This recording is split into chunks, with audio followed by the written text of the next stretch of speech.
Hello friends, I am Aprati. Welcome back to our channel plants space.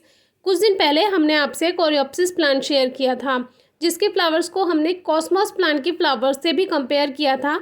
अगर आपने video check नहीं की है तो डिस्क्रिप्शन बॉक्स में वीडियो ज़रूर चेक कीजिए।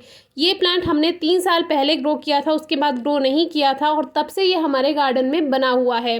वैसे तो ये एक सीजनल प्लांट है, लेकिन तब से ये हमारे गार्डन से ख़त्म नहीं हुआ और ये मल्टीप्लाई भी होता है, यानी एक ही प्लांट से इसमें न्यू शूट्स आती जाती हैं और ये ज़्यादा पौधे बनते जाते हैं। तो ये जो प्लांट है ये हमने 6 इंचेस के थर्मोपॉट में लगा दिया था और कोई खाद नहीं दिया, कोई केयर नहीं की, फिर भी इस बार बहुत अच्छी फ्लावरिंग हुई है और अब इसमें सीड्स भी बनने लगे हैं। कोरियोप्सिस का जो प्लांट होता है वो बिल्कुल कॉस्मोस जैसे ही फ्लावर्स देता है और इस कोरियोप्सिस प्लांट की देखभाल भी बिल्कुल कॉस्मोस प्लांट के जैसे ही की जाती है। फ्लावरिंग का भी वही बिल्कुल वैसे ही प्रोसेस है। बहुत ज़्यादा सर्दियों में इसमें फ्लावर्स नहीं आते हैं, लेकिन जैसे ही फरवरी ख़त्म होती है, लगभग फरवरी के एंड से और मार्च के स्टार्टिंग से, तभी इसमें फ्लावर्स आपको देखने के लिए मिल जाएंगे। और भी वीडियोस हमने शेयर की हुई हैं, आप डिस्क्रिप्शन बॉक्स में चेक कर सकते हैं। तो फिलहाल प्लांट में सीड्स बन रहे हैं। अभी जैसे कि मई चल रहा है तो मई में आप देख सकते हैं कि इसमें सीड्स बन रहे हैं। सीड्स इसके कॉस्मोस के फ्लावर से थोड़े डिफरेंट होते हैं। कॉस्मोस में लंबे सीड्स बनते हैं, इसमें बहुत बारीक बारीक पत्ते जैसे सीड्स बनते हैं, जिसको बहुत से लोग शायद ना भी पहचान पाएँ। तो सीड आप ध्यान से देख लीजिएगा, तब आपको समझ में आ जाएगा कि कितने नाजुक सीड्स होते हैं इसमें। तो जो भी इसमें सीड पॉट ब्राउन होता रहे, जैसे कि जो ग्रीन है उसको तो आपको नहीं कट करना है, लेकिन जो ब्राउन हो जाए तभी आप इसको कलेक्ट कर लीजिए। और ऐसा नहीं है कि पकने के बाद ही एकदम से गिर जाते हैं, झड़ जाते हैं, ऐसा नहीं है। कुछ दिन ये पौधे पर बने रहते हैं, लेकिन अगर आप बहुत दिन तक प्लांट पे बने रहने देंगे तो फिर गिरने का, झड़ने का डर रहेगा और फिर इनको कलेक्ट भी नहीं किया जा सकता, क्योंकि ये काफ़ी बारीक होते हैं। तो इनको अभी हमने कलेक्ट किया और इसको इस तरह से देखिए, इसमें से सीड्स को निकालना होता है।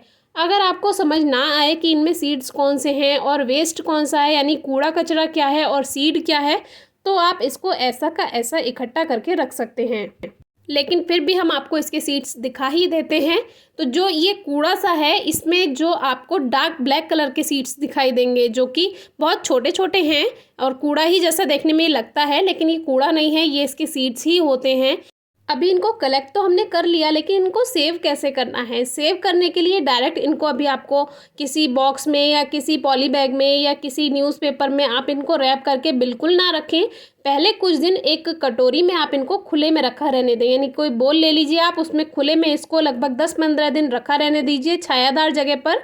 कहीं भी आप टेबल पर रख सकते हैं, कहीं भी अपने घर में रखिए और फिर 10-15 दिन के बाद आप इसको सेव कर सकते हैं। किसी पॉली बैग में बंद कर सकते हैं या किसी पेपर में आप इसको रैप कर सकते हैं। तो कुछ इस तरह से देखिए, ये जो ब्लैक ब्लैक आपको दिखाई दे रहा है कूड़ा जैसा, यही इसके सीड्स होते हैं। अब इनको ग्रो कब करना है?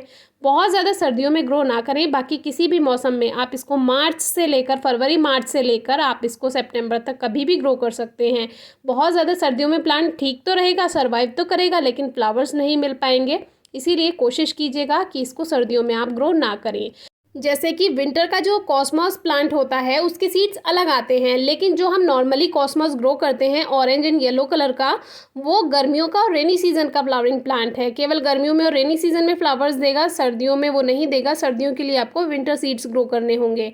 वैसे ही ये आपको गर्मियों में फ्लावर्स देगा, जैसे कि अभी दे रहा है, पूरा रेनी सीजन फ्लावर्स देगा, सर्दियों में नहीं देगा। एक बास्केट में भी ये प्लांट ग्रो किया हुआ है, लगातार इसमें मल्टीप्लाई होता जा रहा है। ये कोई फर्टिलाइज़र नहीं दिया जा रहा है, फिर भी आप इसकी ग्रोथ देख सकते हैं और चाहें तो इनसे अलग अलग पौधे तैयार करके आप नए प्लांट्स इनके तैयार कर सकते हैं।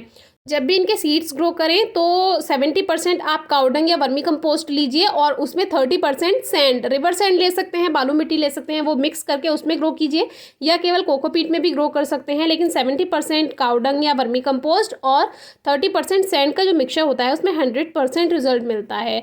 और मिट्टी में हल्की ही नमी रखिए, ओवर मॉइस्चर करेंगे तो वो सीड्स गल जाते हैं और फिर जर्मिनेशन नहीं होता है। तो इस बात का ध्यान रखिएगा। फिर भी कोई समस्या आती है, प्रॉब्लम आती है तो आप हमसे ज़रूर पूछिएगा।